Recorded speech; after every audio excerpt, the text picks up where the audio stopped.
Reincarnation ng businesswoman sa school Kabanata 31. Bagamat hindi niya gusto si Guning, hindi niya matanggap ang katotohanan na bigla siyang papansinin ng babaeng minahal siya ng sobra. Si Qinzing ay isang makasarili na bata. Natutuwa siyang hinahangaan, at ipinagmamalaki niya ang kanyang sarili bilang sikat. Sa sandaling pumasok si Guning sa silid-aralan, tiningnan siya ni Xiao Feifei ng masama. Sa totoo lang, sobrang nasusuka si Guning dito. Agad na tinanong ni Yu Mixi si Guning nang makaupo siya. Guning, kumusta ang lahat? Mabuti, sagot ni Guning. Ang unang klase ay English class.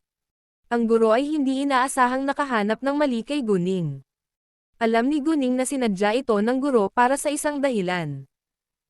Tiyuhin daw ni Chen Ziyao ang English teacher nila na si Chen Ming.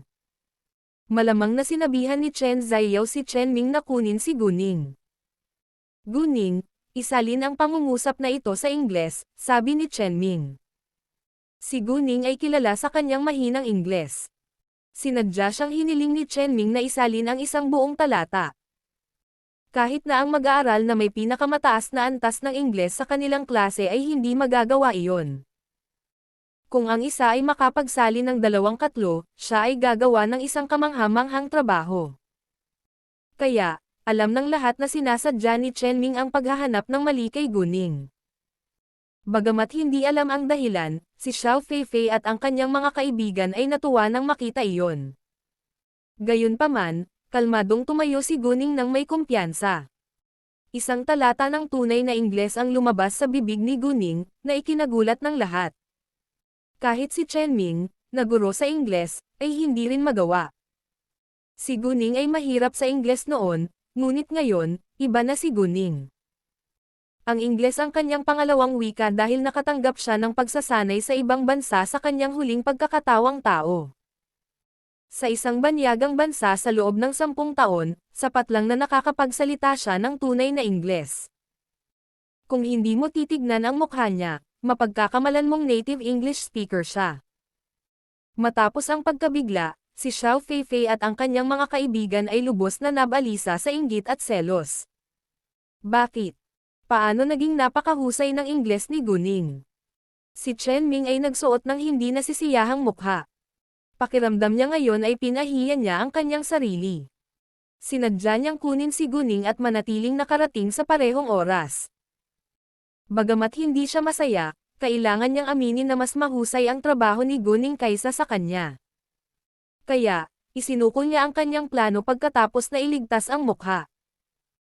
Pagkatapos ng klase, tumingin si Yu Mixi kay Guning nang may labis na paghanga at pananabik. Guning, wala akong ideya na napakahusay ng iyong Ingles. Pwede kitang turuan kung gusto mo, sabi ni Guning. Siyempre, pakiusap. Tuwang-tuwa si Yu Mixi, dahil mahina rin ang kanyang Ingles. E ano ngayon? Ang kaawa-awang babae ay palaging ang kaawa-awang babae, gaano man kahusay ang kanyang Ingles. Hindi kinaya ni Xiao Feifei na nanalo muli si Guning. Sa kanyang mga mata, hinding-hindi mababago ng isang mahirap na babae ang kanyang kapalaran. Eksakto, sumang-ayon sina Yang Yulo at Wu Qingya. Matagal na silang kasama ni Xiao Feifei para magkaroon ng malinaw na pag-unawa sa kanilang sarili. Walang pakialam si Guning, habang si Yu Mixi ay nakaramdam ng pag-atake. Sa sandaling bumalik si Chen Ming sa kanyang opisina, nagpadala siya ng mensahe kay Chen Ziyao na nagsasabing ang Ingles ni Guning ay napakahusay para pumili. Natanggap ni Chen Ziyao ang mensahe, nakaramdam ng inis at pagkadismaya, ngunit malinaw na sinabi sa kanya ni Chen Ming na hindi ito gagana, kaya kailangan niyang sumuko. Mabilis na lumipas ang mga klase sa hapon. Bago umalis sina Guning at Yu Mixi sa kanilang silid-aralan, si Moke ay nakatayo na sa labas at naghihintay sa kanila, kasama ang maingay na talakayan mula sa maraming babae.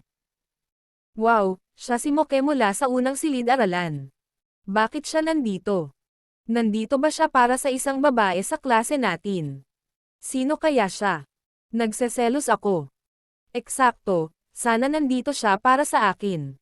Sa iyong panaginip. Siguradong hindi kanya type. Kahit na hindi si Moke ang pinakagwapong lalaki sa kanilang paaralan, siya ay napakahusay. Siya ay mahusay sa pag-aaral at basketball, kasama ang isang mahusay na background ng pamilya, kaya siya ay sikat sa ika-12 baitang. Moke, para kanino ka nandito? Lumabas sina Guning at Yumixi. Samantala, naglakad si Xiao Feifei kay Moke at tinanong siya. Mukhang nahihiya si Xiao Feifei. Siya ngayon ay hindi katulad ng mayabang na babae sa mga karaniwang araw. Nalaman kaagad ni Guning na gusto ni Xiao Feifei si Moke. Sa kasamaang palad, hindi siya nagustuhan ni Moke. Narito ako para sa, si Moke ay hindi mayabang, hindi rin maamo, ngunit tinatrato niya ang iba ng may mabuting asal. Kaya hindi niya pinansin ang tanong ni Xiao Feifei. Ngunit bago pa niya masagot ang tanong, nakita niya sina Guning at Yumixi na papalabas. Agad siyang naglakad papunta sa kanila at iniwan si Xiao Feifei mag-isa. Hoy boss, Mixi, sabay na tayong kumain. Boss. Lahat ng tao sa paligid ay namangha, at ang kanilang mga mata ay nabigla sa gulat. Napatingin sila kay Moke, pagkatapos ay kay Guning. Ano, boss? Bakit tinawag ni Moke na, boss, si Guning? Ano ang nangyayari? Tara na. Hindi pinansin ni Guning ang lahat ng nagulat, at umalis kasama si Moke kasama si Yumixi. Matapos mawala si Guning at ang kanyang mga kaibigan saglit, bumalik ang lahat sa kanilang isipan, at nagsimulang magtsismisan. Ano? Tama ba ang narinig ko? Tinawag ni Moke si Guning na kanyang boss. Tama ang narinig mo, dahil narinig nating lahat. Pero, napaka-unreal. Ano ang nangyari? Sino ang nakakaalam? Gusto ba ni Moke si Guning? Kahit mahirap si Guning, maganda siya. Kung gayon bakit tinawag siya ni Moke na kanyang boss? Marahil ito ang kanilang paraan ng pag-iibigan.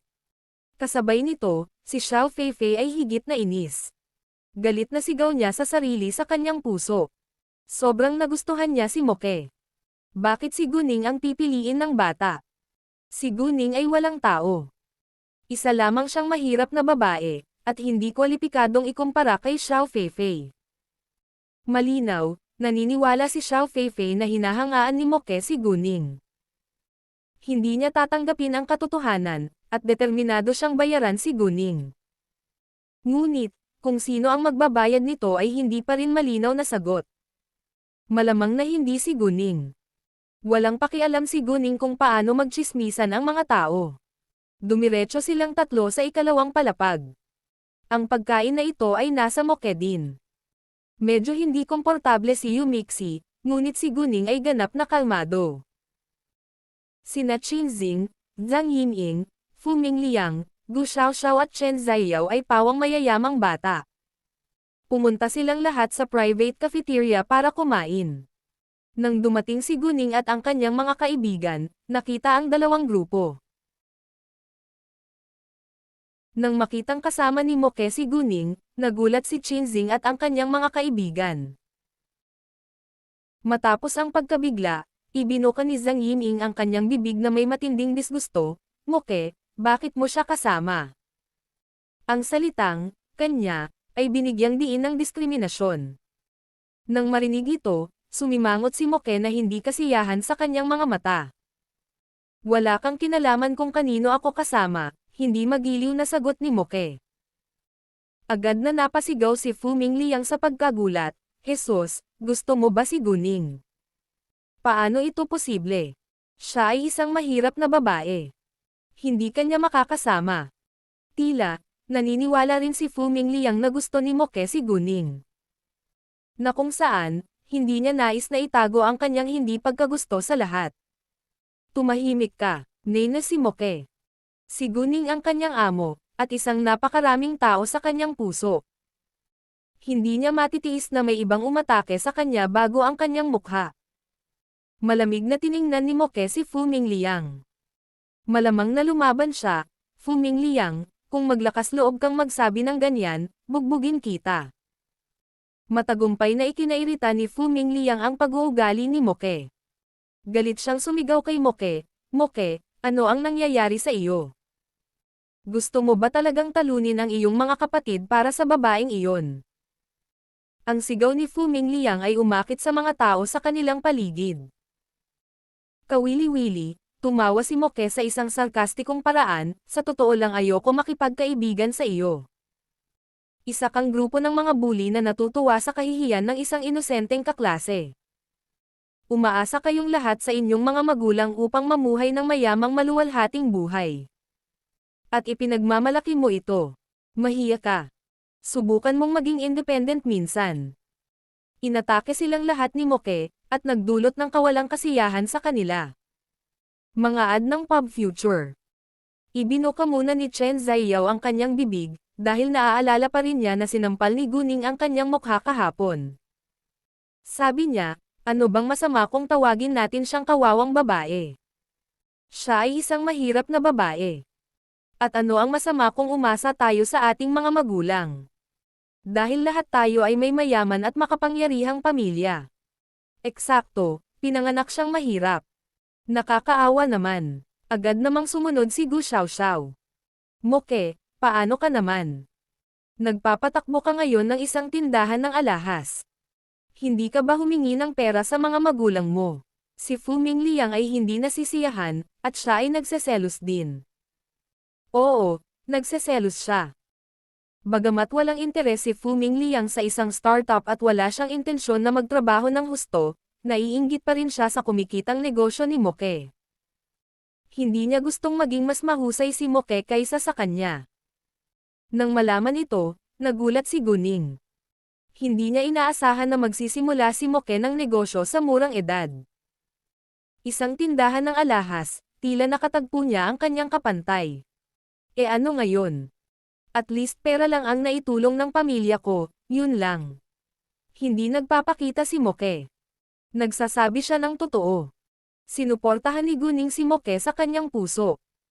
Kailangan niyang aminin na si Moke ay isang batang may determinasyon at kakayahan. Kung maaari, gusto pa niyang makipagtulungan sa kanya. Ikaw, si Fu Mingliang ay hindi pa rin nasisiyahan, ngunit alam din niya ang katotohanan. All of a sudden, hindi na siya nakapag-argue back. Sumuko si Fu Mingliang, habang nagpatuloy si Gu Xiaoxiao, Guning, kahapon, sinabi mong yayaman ka. Nangangahulugan ba na natagpuan mo ang iyong sarili na isang mayaman na kasintahan tulad ni Moke? Well, si Moke talaga ay mula sa isang mayamang pamilya. Gayunpaman, hindi ka maaaring magpakasal sa isang mayamang pamilya. Itatapon ka ni Moke maya-maya. Then, God bless you won't end up like your mother who was pregnant when she was just a freshman, at natapon ng isang lalaki at huminto sa pag-aaral. Ngayon siya. Bago pa matapos si Gu Xiaoxiao, sumigaw siya ng malakas, na ikinagulat ng lahat sa kantin. Lalo na yung mga nakatayo sa paligid niya, halos mabingi sila sa hiyawan. Ngayon, sa mismong ulo ni Gu Xiaoxiao ay isang nakabaligtad na plato. Ang pagkain at langis ay dumudulod sa kanyang buhok, mukha at damit. Si Gu Xiaoxiao ay may itlog sa kanyang mukha. Kasabay nito, ang lahat ay nakatingin kay Guning sa gulat. Malinaw nilang nakitang itinapon ni Guning ang plato kay Gu Xiaoxiao. Ang plato ay umikot pa ng ilang bilog sa hangin, pagkatapos ay bumagsak pa kanan sa ulo ni Gu Xiaoxiao. Mga ad ng pub future. Nagkataon ba ito? Hindi maaari. Magagawa kaya ni Guning Kung Fu? Kung iniisip iyon, iba ang tingin ng karamihan kay Guning, lalo na sa mga mahilig sa Kung Fu. Wow boss, ang galing mo. Gusto kong matutunan ang hakbang na ito. Nagtaas ng boses si Moke sa pananabik. Hinangaan niya si Guning ngayon ng higit pa kaysa dati. Boss. Nagulat na naman ang mga tao. Tinawag ni Moke si Guning na kanyang amo. Ano ang nangyayari? Hindi pinansin ni Guning si Moke, nanlamig ang kanyang mga mata kay Gu Xiaoxiao. Nagbabala siya, Gu Xiaoxiao, isara mo ang iyong mabahong bibig.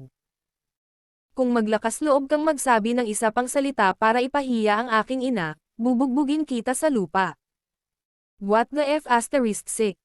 Guning, papatayin kita. Hindi nakinig si Gu Xiaoxiao sa babala ni Guning. Nabaliw siya ngayon, at tumakbo papunta kay Guning.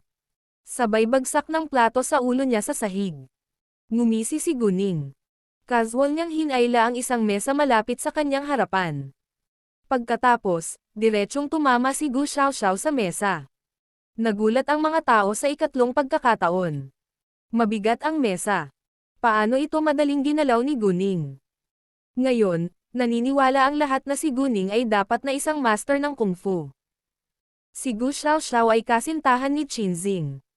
Nang makitang si Gu Xiaoxiao ay tinatrato ng masama, nakaramdam din siya ng kahihiyan. Kailangan niyang panindigan si Gu Xiaoxiao ngayon. Guning, masyadong malayo ang mararating mo. Pinuna niya. Pagkasabi nito, agad niyang pinuntahan si Gu Xiaoxiao na tumayo. Kawili-wili, muling inisyan ni Guning. Tiningnan niya ito sa makahulugang paraan, talaga. Kung ikukumpara sa ginawa mo sa akin, masyado na ba talaga akong lalayo? Kung hindi mo tatutol, handa kong sabihin ang mga katotohanan sa lahat ng naririto, at hayaan ang karamihan na maging hukom. Wala talagang intensyon si Guning na nagpapatuloy. Gayunpaman, dahil hindi siya pababayaan ng mga taong iyon, nagpa siyang lumaban hanggang sa huli. Ikaw, na-corner si Qinzing. Talagang alam niya kung ano ang ginawa nila kay Guning. Ano ang ginawa nila kay Guning?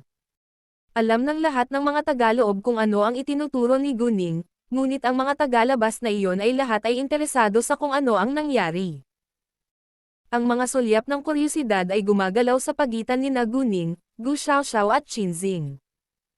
Si Moke ay isang insider, habang alam ni Yu Mixi ang bahagi ng katotohanan. Pareho silang baliw. Let bygones be bygones. Okay ka na ngayon. Nag-aalala si Qinzing na sasabihin ni Guning ang totoo. Parang natatawa si Guning. She argued him back with the same theory, kung ganoon, ang nangyari noon ay mapapatawad din, di ba? Pagkatapos, walang dahilan si Qinzing para sisihin siya. Si Qinzing ay hindi nasiyahan, ngunit hindi nakasagot. Si Gu Xiaoxiao, sa kabilang banda, ay nakaramdam ng hinanakit. Imposibleng mapatawad niya si Guning. Guning, ang lakas ng loob mong ihagis sa akin ang plato.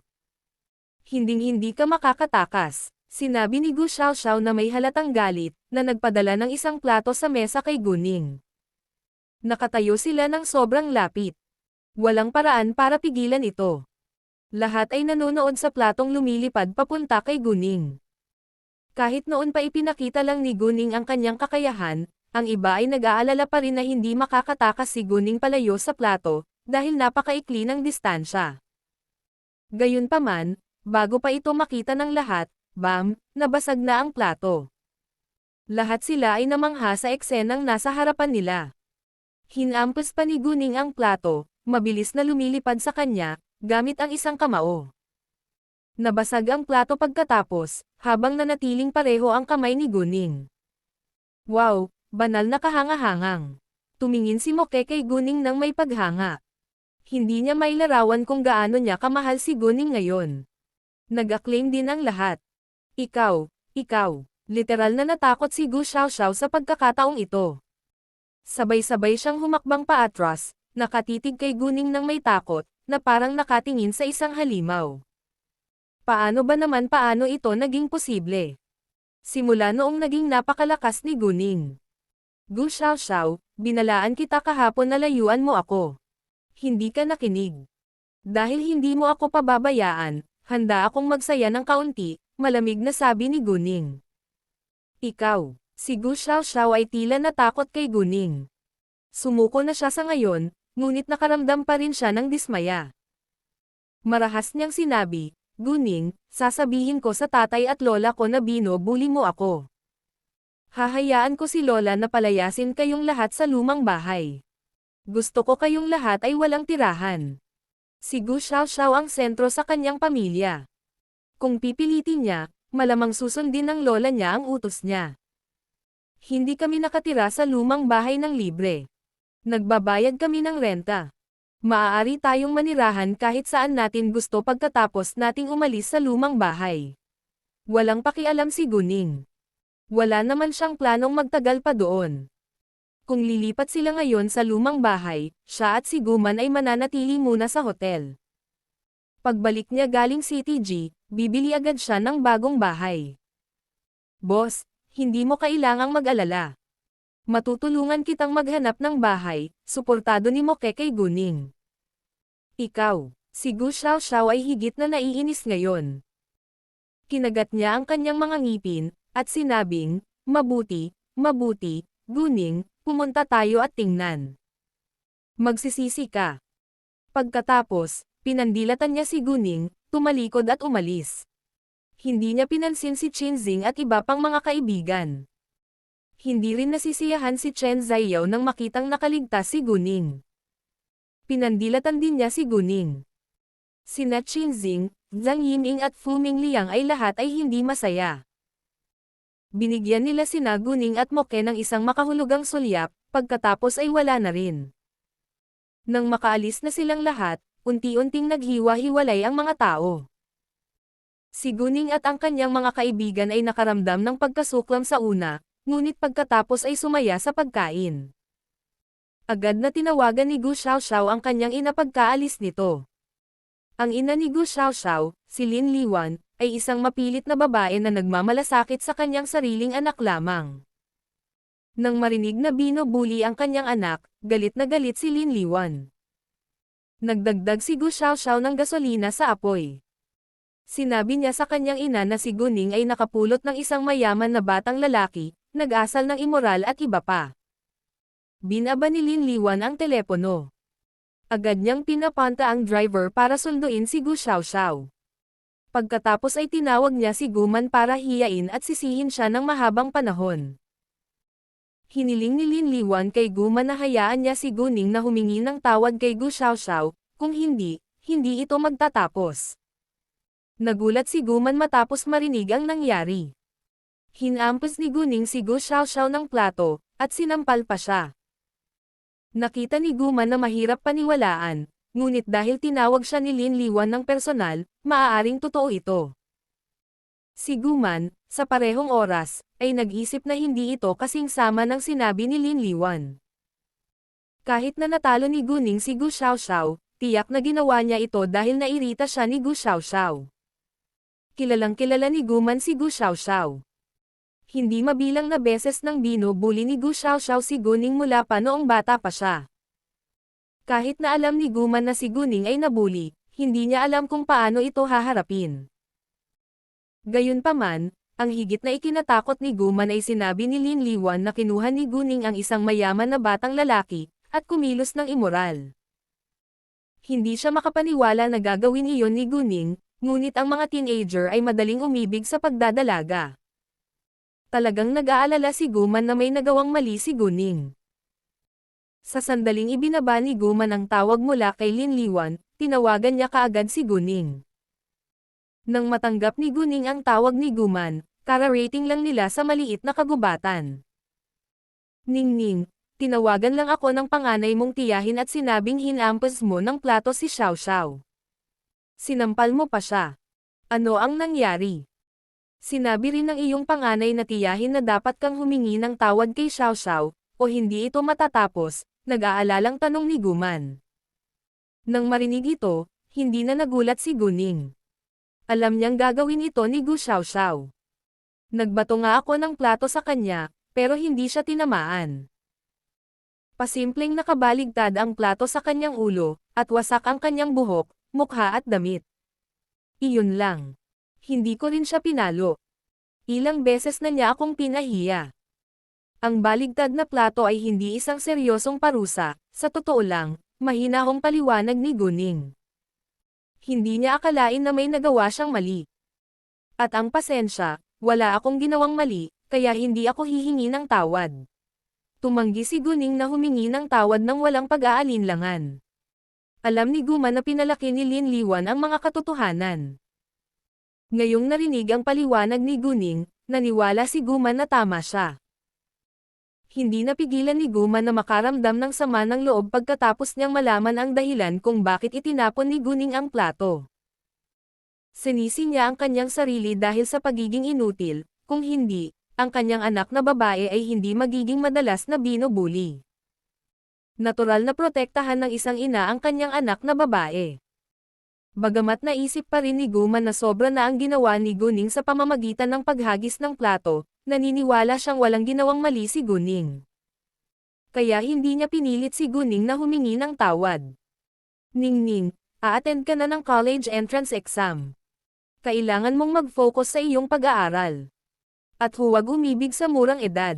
Sinadya ni Guman na tanungin si Guning kung nakapulot ba siya ng isang mayaman na batang lalaki. Ngunit natatakot siyang masaktan si Guning. Kaya hindi siya nagpadala ng tinanong ni Guman. Si Guning ay isang matalinong babae. Alam niya ang totoong intensyon ni Guman. Si Gu Xiaoxiao ay malamang na masama ang bibig sa kanyang likuran. Nay, alam kong may masamang sinabi si Gu Xiaoxiao sa aking panganay na tiyahin tungkol sa akin, ngunit inay, kailangan mong magtiwala sa akin. Hindi ako yung tipo ng babae na walang sense of self-esteem. Great, may tiwala ako sa'yo. Kahit na nag-aalala pa rin si Guman, pinili niyang maniwala kay Guning. Pagkaraan ng ilang sandali, ibinaba ni Guning ang tawag. Pumunta sila sa malayong bahagi ng maliit na kagubatan, baka makita sila ng iba. Ang pagsasanay ng Kung Fu ay isang pangmatagalang pagsasanay. Bagamat natutunan ni Moke ang ilang galaw, kailangan niyang magsanay ng madalas. Kaya nagpatuloy sina Moke at Guning sa pagsasanay sa paraang ginawa nila kahapon. Para naman kay Mixie, dahil hindi siya sapat na pisikal ngayon, hindi siya nagpadala ng makalaban si Guning para magsanay sa pagsasanay. Hinayaan muna siya ni Guning na mag-horse stance.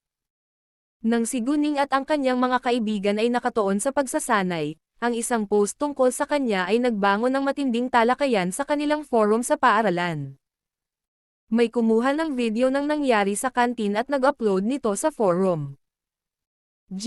Hindi ito maaaring totoo. Ang plato ay perpektong inihagis sa unahan. At masyadong mabigat ang mesa para ilipat. Paano niya ito madaling hilahin? Yung plato din. Paano niya ito nabasag ng sabay? Hinding-hindi iyon magagawa ng isang ordinaryong tao. Naniniwala na ako sa babaeng estudyanteng ito ay dapat na master ng Kung Fu. Isang master ng Kung Fu. Hindi ako naniniwala sa'yo.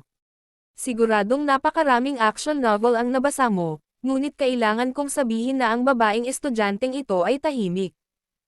Ay nako. Nakilala ko na ang babaeng estudyanteng ito, sa maliit na kagubatan kahapon. Siya ay nakikipag-away sa isa pang matangkad at malakas na lalaking estudyante. Ang bata ay binugbog sa lupa. Gusto kong kunan sila ng video, pero nadiskubre at pinagbantaan ako ng babaeng estudyante. Pakiusap, sabihin sa amin kung ano ang sinabi niya. Please, naghihintay ako online. Please. Sabi niya, gusto mo bang makipag-away sa akin? Hindi ko itataya ang buhay ko para doon, at tumakas ako sa takot. Nagtawanan at nag-asaran ang lahat. Mayroong parehong mga pantulong at asid na komento. Sa tingin ko gusto niya lang makakuha ng atensyon. Eksakto, ang mga tao ngayon ay sabik na maging sikat. Sumasang-ayon ako. Kung talagang mag-kung fu siya, makakalaban niya si Chu Peihan, at patunayan sa atin. Nang makita ang mga acid remark na iyon, ang mga humahanga kay Guning ay hindi nasisiyahan. Agad naman silang gumanti. Bulag ka ba? Subukang maghagis ng plato at tingnan kung ito ay lumiliko at naglalayon sa target ng mag-isa. At hilahin ang mesa para gumalaw kung kaya mo. Eksakto, isara mo ang iyong bibig kung hindi mo kayang gawin ito sa iyong sarili. I think nagseselos sila. Hindi nila kayang panindigan na mas magaling si Guning kaysa sa kanila. Hindi na magkasundo. May mga babaeng sobrang naiinggit sa iba. Mga bro, kailangan nating maging malinaw ang paningin, at lumayo sa mga babaeng iyon para protektahan ang ating sarili. Oo naman. Mas gusto kong manatiling single forever kaysa makasama ang isang mapagpanggap na asong babae. Sang-ayon. Napakasama ng mga batang iyon.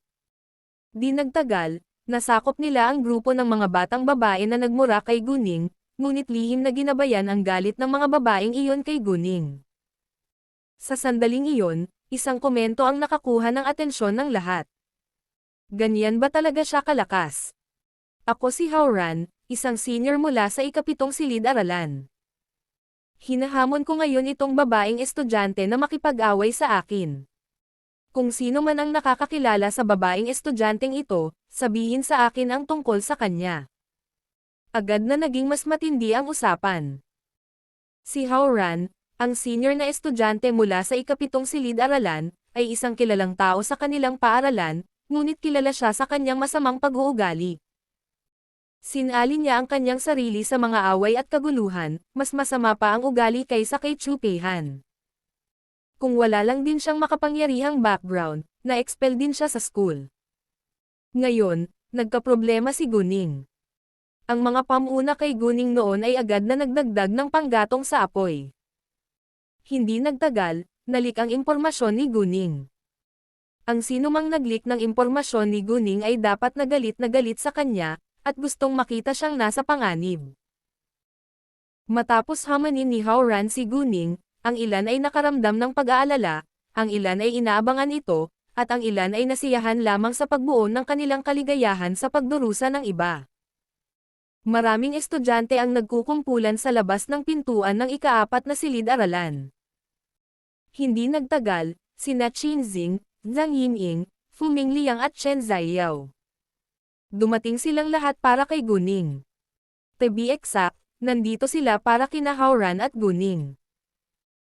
Sa mga nanonood na iyon, si Qinzing at ang kanyang mga kaibigan kasama si Xiao Feifei at ang kanyang mga kaibigan ay labis na nasasabik na makita kung ano ang susunod na mangyayari. Kung alam ni Gu Xiaoxiao ang balita, tiyak na nagsisisi siyang umuwi ng maaga at nawawala ang drama. Sa daanan, tatlong batang lalaki na nakasandal sa mga guardrail ang pinakakapansin-pansin. Hindi sila gwapo actually, pero dahil walang nang ahas na lapitan sila, kapansin-pansin sila noon. Hindi man gwapo ang tatlong lalaki, hindi naman sila pangit. Sila ay kumilos sa isang mapagmataas at agresibong paraan, na nagpapakita na sila ay masamang lalaki. Hauran, si Guning marahil ay natatakot na lumapit, bumukas ang bibig ng isang batang lalaki na nakatayo sa kanan sa gitna ng tatlong lalaking estudyante. Ilang minuto na lang at gabi na ang klase. Wala pa rin si Guning. Malamang natakot siya. Hindi siya maaaring magtago magpakailanman, maliban kung siya ay huminto sa pag-aaral, sabi ng batang nasa gitna, na si Hauran, nang may paghamak. Maghihintay pa ba tayo? Ilang minuto na lang magsisimula na ang klase sa gabi, tanong ng isang batang lalaki na nakatayo sa kaliwa. Oo, bakit hindi? Malamang na balak niyang sumama hanggang sa wala na kami kapag magsisimula na ang klase sa gabi, sabi ni Hauran. Sa sandaling lumabas si Guning at ang kanyang mga kaibigan sa hagdan, nakita nila ang maraming tao sa labas ng ikaapat na silid-aralan. Dapat may nangyari. Saksihan ang kapanganakan ng nilalaman nito, na lumalabas mula sa N0V. Elban. Ano man ang nangyari, magsisimula na ang klase sa gabi, at kailangang dumaan si Guning kasama si Yumixi. Ang silid-aralan ni Moke ay hindi sa parehong direksyon ng Guning, ngunit dahil sa curiosity, sinundan niya si Guning na maglakad sa unahan. May nakakita kaagad na darating si Guning. Binuksan ni Chen Zaiyao ang kanyang bibig, G. Hindi ba ito si Guning?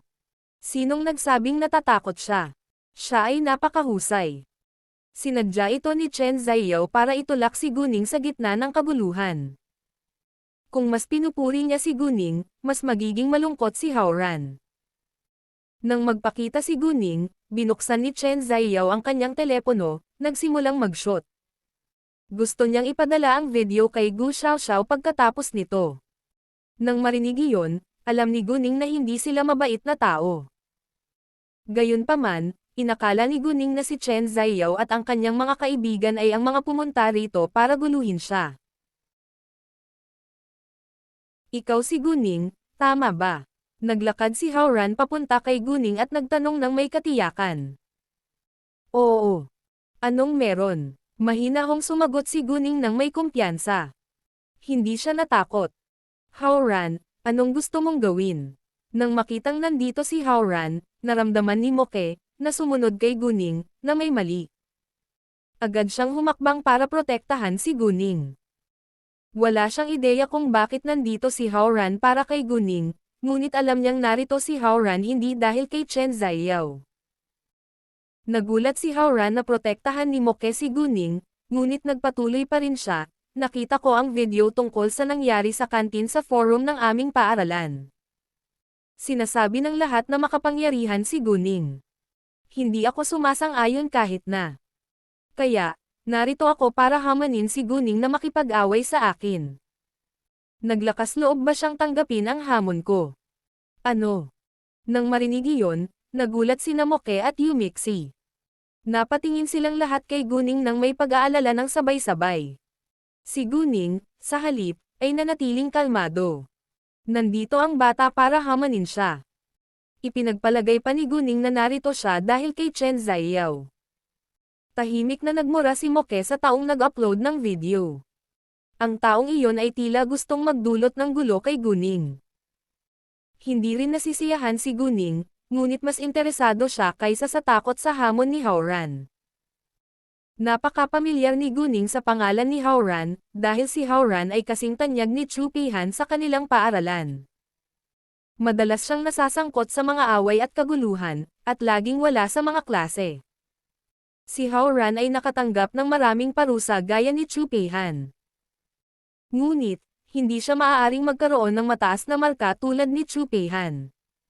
Grabe siya sa pag-aaral. Si Howran ay mula sa isang napakayaman na pamilya.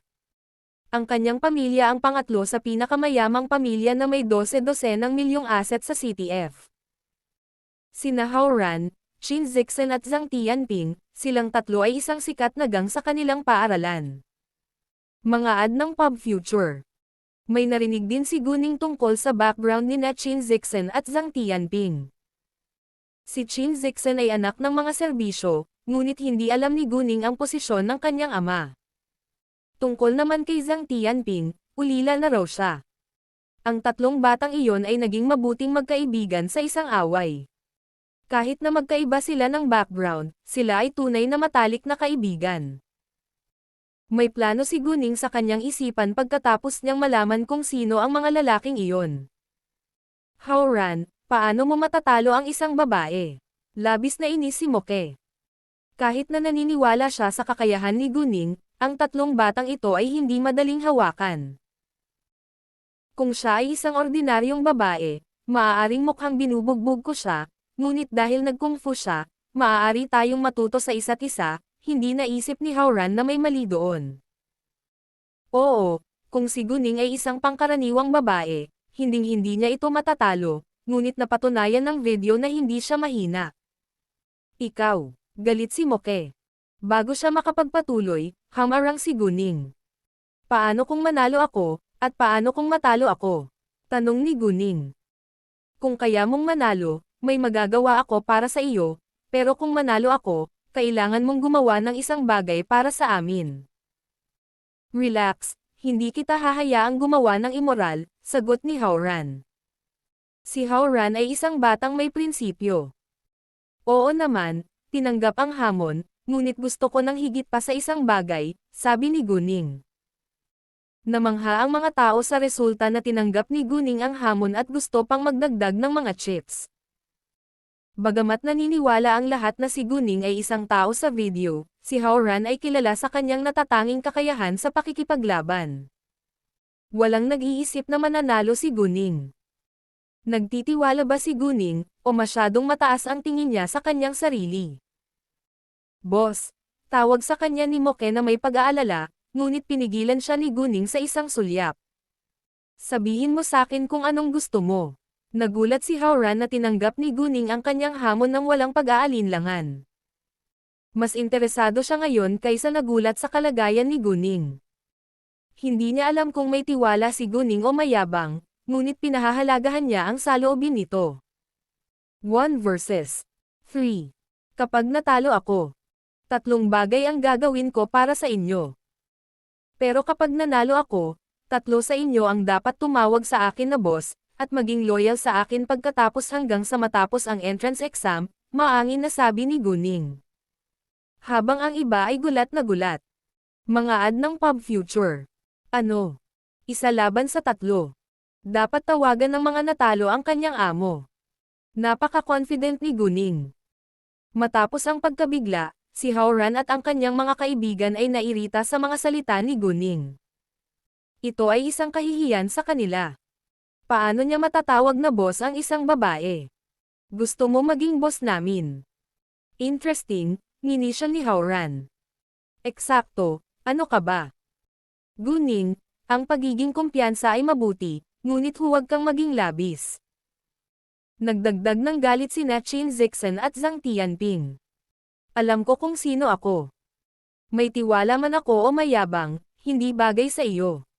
At least, hindi ako natatakot. Kung duwag ka at ayaw mong tanggapin ang hamon, talo ka.